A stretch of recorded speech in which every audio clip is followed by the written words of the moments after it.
Good afternoon, ladies and gentlemen. A warm welcome to another edition of APAC Dialogue. We have with us today as our guest Victor Senapaty, is a co-founder of Propelld, and we will hear more about Propelld from him. Before we start with Victor, just briefly, APAC News Network is a media organization headquartered out of Noida and with a pan-India presence as well as presence across Asia. We particularly deal with technology deployment across government, education, healthcare, BFSI, manufacturing, and the likes. So today, Victor, welcome. And what we would like is if you can first take us through the genesis of Propelled, and then also brief us about the products and the solutions and the services that are in the Propelled portfolio. Over to you, Victor. Thank you so much. Thank you so much, sir, for the introduction. We at Propelled are a education fintech startup. We are, when we started with the idea that we want to democratize access to education. If you want to take a loan today for buying a house or buying a car, you have hundreds of players that are available in the market. But if you want to take an education loan, it is more like a 0 or 1. Either you get a loan from public sector banks or you don't. And the penetration of public sector banks in the education segment is hardly at a 2 to 3% level. They typically focus on your top tier engineering colleges or your top 100 MBA colleges. That's where they build their books. That's where they build their loan books, and they have their own reasons to do that. The major reason is that we believe that horizontal players like a bank haven't looked at education the way it should be looked at. Education as an end use is a very special end use. It's something where you use our money, or when you take a loan and when you send your kid for a higher education or for any educational degree, it is with the hope of a future ROI. That is typically not considered, and the way education loans are considered are just if it should be top college or otherwise, it's looked at as like a personal loan. That is where we come in. Propelled has had an expertise of more than 5 years of being in the education segment only, and we intend to continue to do that. How we differ from a horizontal player is the way our lens is and the way we evaluate the education outcome, the education use case. So we get into the student, we get into whether the student can get an outcome from a particular institute, we get into that institute's history, and we have had our a lot of proprietary data from having spent about 5 years in education and having done a lot of having given loans to a lot of students in different educational segments. So that's who we are. Thanks. So, if I may ask in more details, in 5 years, you are saying, so in 5 years, approximately how many loans you have provided, and how many educational institutions you have worked with till date? So we, in 5 years time frame, we would have given loans to approximately around 2 lakh students until now. So 2000 crore, so about 2 lakh students. And currently we work with more than 1200 plus institutes. These institutes are across the segment. When anybody thinks of education, when we make any any discussion with any lender about education, people usually think of just higher education. People usually think of just degrees. That's the first thing that comes to their mind. But education is not just degrees. It's a small portion of it. The way we look at education is across the life cycle of a student. When you think of it from a life cycle point of view, a student would go to a pre-nursery, then there is a K-12 education that goes on. Parallelly, you have your new age on edtechs that have come up, the likes of White Hart Junior or Vedantu, which teach kids about coding. You have students going to take a maths, physics, or chemistry tuition. Then you have students getting into a 11th, 12th, and then post that into higher ed, like a degree or a diploma. Some students move into a different path of getting to ITIs or ITCs and getting into vocational degree programs.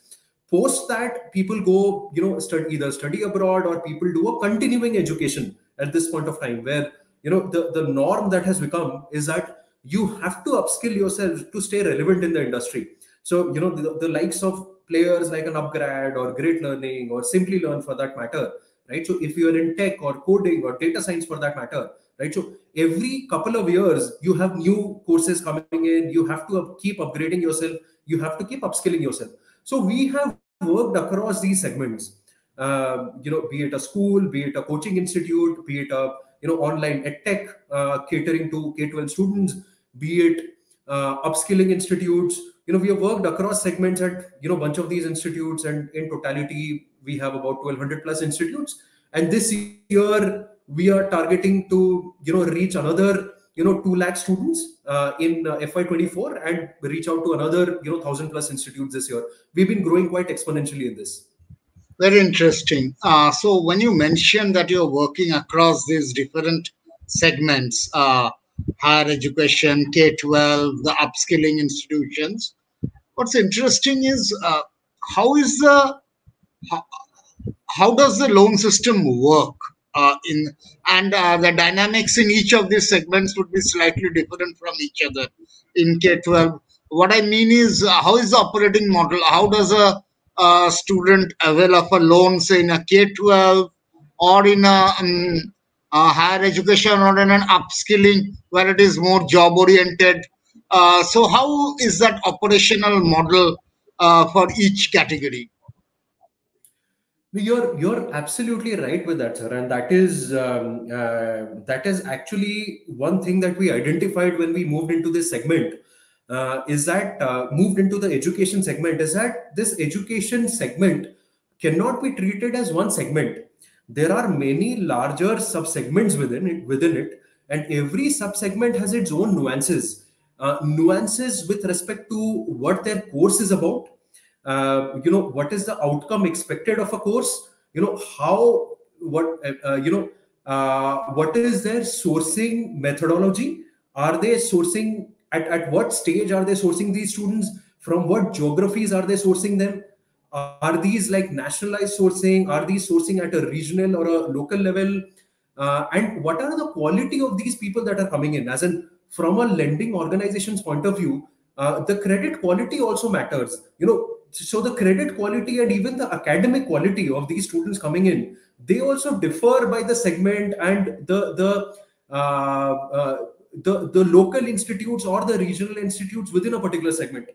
And that's a skill set that we have built, as in we have used a lot of technology in that. As in, I would say more than lenders who are using technology, we are actually the opposite. We are actually technologists who are using lending in this space. And we've used a lot of technology to be able to build our custom loan products, to be able to build a customized loan journey, and to be able to build a custom underwriting or evaluation engine, depending on what segment you go to. As you rightly mentioned, at certain segments, the future employability will matter a lot more, and that future employability will happen right after the course, like a higher education. Or let's say there are some courses in ITIs or vocational sort of programs. At certain institutes, like let's say a coaching or a school, you don't have a future employability within a short frame of time which a lender can potentially use. But what you have is an intent of the student or an intent of the parent to to give a very strong education to his or her ward. And that is something that we take into account in our evaluation lens also. So in a coaching institute, we would give value to a student who is coming into a coaching institute with high marks, or to a student who is coming in where the parent has lower salary, or the parent is a farmer, but the student has high academics, like great marks in 10th or 12th. We would give them weightage.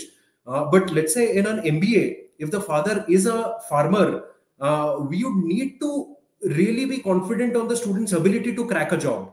where not just their marks come in play, but because they are doing an MBA course and a higher education course, a lot of softer factors also come into play, like their communication skills and their reasoning abilities and a bunch of other things. So that's what we have actually built over at Propelled over these years. Great. This brings to the next logical question is obviously you earlier mentioned that these 2 lakh students that you have provided loans till date, and you have worked with around approximately 1,200 institutions. So typically in this model, the educational institutions are one stakeholders or your partners in the ecosystem. Another set of partners will be the financial institutions. So what I would like to understand is what is Propelld's go-to-market strategy, and whom all do you partner with in that strategy, and what's those initiatives with those partners? So, sir, you're absolutely right. This is, one core piece of what we have done is, as I mentioned, instead of looking at education as a personal loan, or instead of looking at education as something where we will have to look at the balance sheet strength of an individual, of a farmer, which, at most of the times is quite weak in India, in Bharat, rather, 90% of people, right? Instead of that, we give that some weightage, but a bigger weightage is given to education as a project.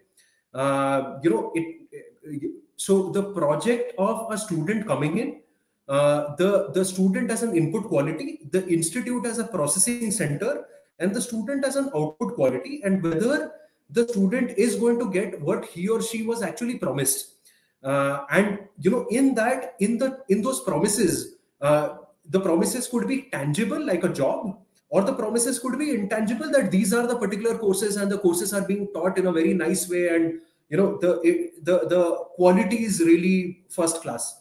So that's a very core principle, and from that core principle, what we have also done is we also run models where we bring in the institutes to be some sort of partner. It's not a necessity, it's not mandatory. We run multiple kinds of models also. That flexibility is what makes us very scalable, and which has fueled our growth, I would say.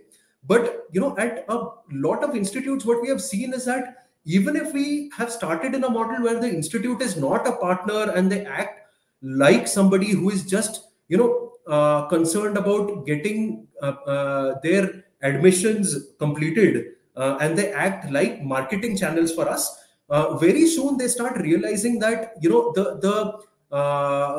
the impact could be a lot better, and we would be able to help out a lot more students if the institutes actually become a risk partner to some level. As in, again, as I said, it's not mandatory, but there are multiple models that we run in that.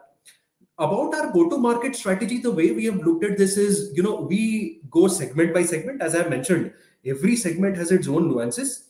We go segment by segment. We look to find out the top institutes of every segment and think of them as sort of like, a strata, right? As in, there are, let's say, your top 20 institutes, and then you have your, 20 to 50 institutes and 50 to 100 institutes and so on.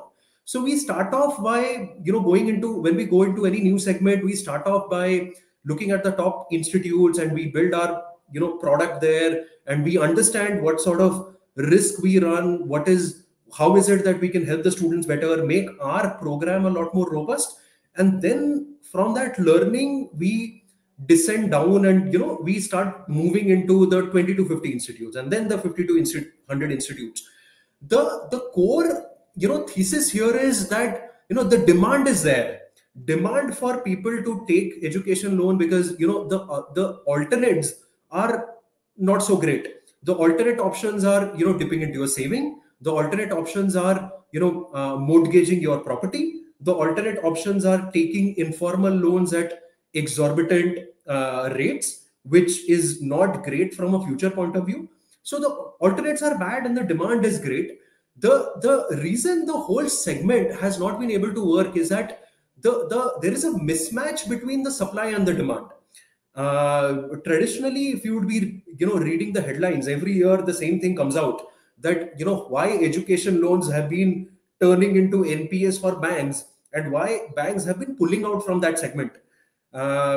Typically in a retail personal loan, if there is a 2% bad rate, in an education loan that is about a 10% bad rate. Now that makes it, that just makes it that these institutes typically keep pulling out. So we have a demand which is increasing because tuition fees are increasing, right? And it's not keeping in pace with the salary increases. There's a demand which is increasing, and there's a supply which is going down, which was already very bad and which is already going down. So what we have to understand here is that, for us, the core theme is about how do we connect that supply to demand, and how do we give confidence to that supply that, look, the problems that we had were a design problem. Inherently, there were design problems. It's not a bad segment. It's a great segment. As an education is probably the biggest, end use, or the most, noble end use for which somebody would use money, right? So inherently, it does not make sense why that portfolio would perform badly. Our research and what we have seen with our results, our experience, is that these are design problems. If we solve for the design problems, we are giving confidence to the supply side that, look, your money can be deployed a lot safer in these particular segments if the design is taken care of. That's what we want to. That's what we like to do. I think I digressed a little bit, but I felt that was important to speak about. Great. But this brings on my next question. What when you explain that the demand side it is going up and the supply is coming down, so there is a mismatch, and obviously that's why there are more requirements. Having said that, you mentioned about that 10% bad rate also. My question is, end of the day, you are also operating as a financial fintech player who has to provide loans. So, what sort of mechanism you have in place to ensure, since you are reaching to the hinterland and to relatively weaker economic section of the society, uh, how do you ensure against these bad rates or bad dates and all these so that there are no fraudulent activities or those other challenges? Yes, sir, as I mentioned, right? So it all is a design. Everything is a design. It's the entire program design. Let me take an example. There are a bunch of institutes which charge abnormal fees, and the returns are not there, right? As in, let's say there's an institute. I'll take a hypothetical example. Let's say an institute is charging a 8 lakh fee or 10 lakh fee for a student to do an MBA, where the student's EMI is going to come to a 30K or 40K or 50K, and the student is getting a job in a call center where their starting salary is 15,000 or 20,000 or even a 30,000. There is an inherent mismatch there, right? So there is no way that student would be able to pay the fees.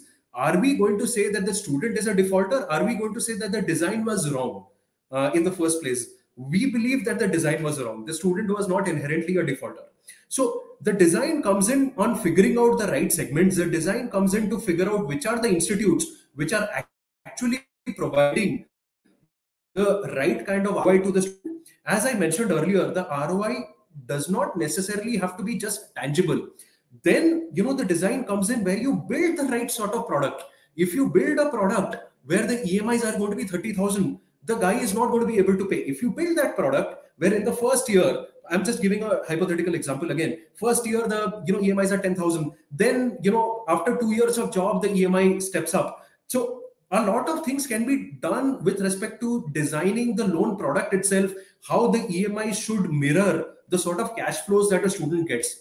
Another design feature, as I mentioned, again, something which is not mandatory, is how do you bring those institutes, make those institutes also accountable to some degree, right? As in, everybody has to, if we have to make a win-win game, if we are actually looking to create something new, it has to be win-win for everybody. It has to be win-win for our lenders, for Propelled, for the institutes, and for the student. It cannot be a game which is win lose, where the lender loses and the institute benefits, or some party just benefits. So thankfully what we have seen is that the institute partners actually have started realizing that. And then design with respect to how do you, after the loan is given, right? So how do you keep engaging with the student? How do you have like flags to identify whether the courses are really happening as promised, or how do you actually bring it to the institute, and whether the institute actually takes any steps to help out the student? So there are a bunch of things which have gone here. And again, one core part of the design element which I missed is the evaluation lens. In our terminology, in a lending company's terminology, that's called underwriting engine. How do you sort of evaluate a guy? Are you going to give, what is the weightage that you give to somebody who has income? What is the weightage that you want to give to somebody who might not have income right now but has the right intent and right academic sort of pedigree to be able to be successful in a particular program? Would you be able to give loans to those guys? So we have had a lot of history, and what we have seen is that these theses typically have played out really well. In we have given a loan, as an example, going back to a hypothetical example, a farmer who does not have a lot of balance sheet, right? But if you're giving, the student is a 90% career guy or 80% career guy, going to do an MBA, has very strong communication skills, has an understanding of the market, because he has worked with his father, has an understanding of how supply chain works, just gives us that has a good reasoning capability.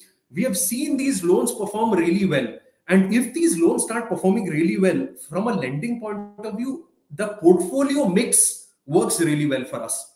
So we, that's something that we have done. Our loss rates are, we have seen historically, it's about 5 years of history that we have seen. And, we are fairly confident that our loss rates are probably, 10, 15% or max 20% of what the public sector lenders' loss rates are. So, it's all about design within the product, within the program. Yes, great. It's very interesting. You talked about this design, but one thing you mentioned there, and just curious that you are not always looking at a very tangible ROI kind of thing. But then, from a Propelled perspective, what exactly is your business model?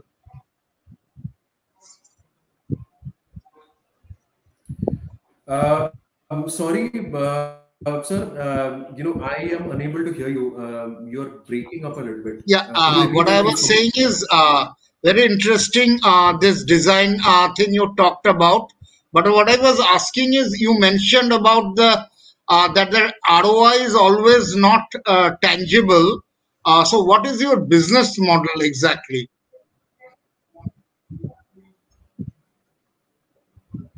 I'm sorry, sir. Again, there was some breakup. I wasn't able to really follow the question.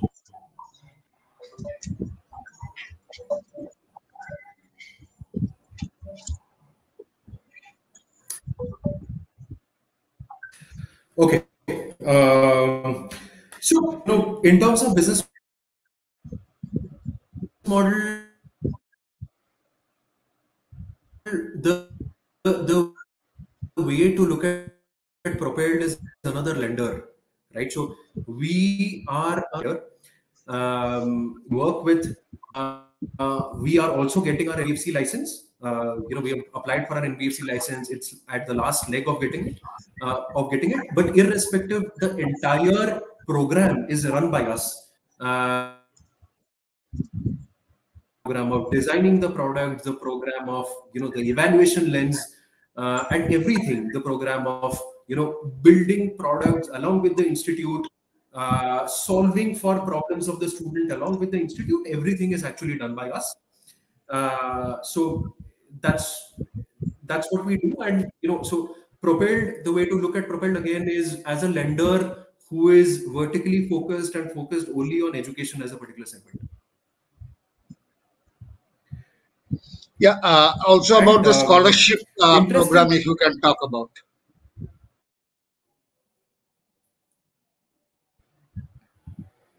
Yes, if you can talk about the scholarship Sir, program. yeah.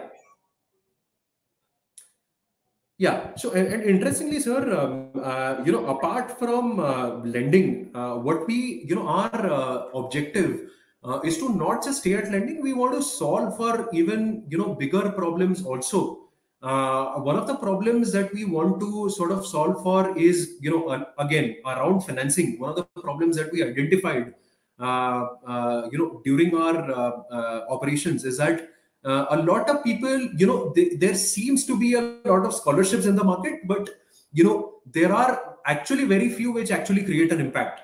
If you just Google for scholarships, you will find hundreds of them. But when we started applying for those, when we got some people to apply for that, we couldn't see a lot which were actually impactful. So one of the things that we have actually are sort of doing is bringing out a sort of scholarship program which will give some sort of assistance, some sort of monetary or financial assistance to students who come from a slightly lower income background, where they actually, the assistance could be of huge benefit from them. So students coming from a lower income background, students who have shown historically that they have great academic performance, students who are actually aiming for the stars. Basically, we want to help out these students in some way.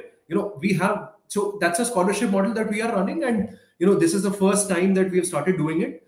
I'm sure in the years to come, we would be able to run it at some scale.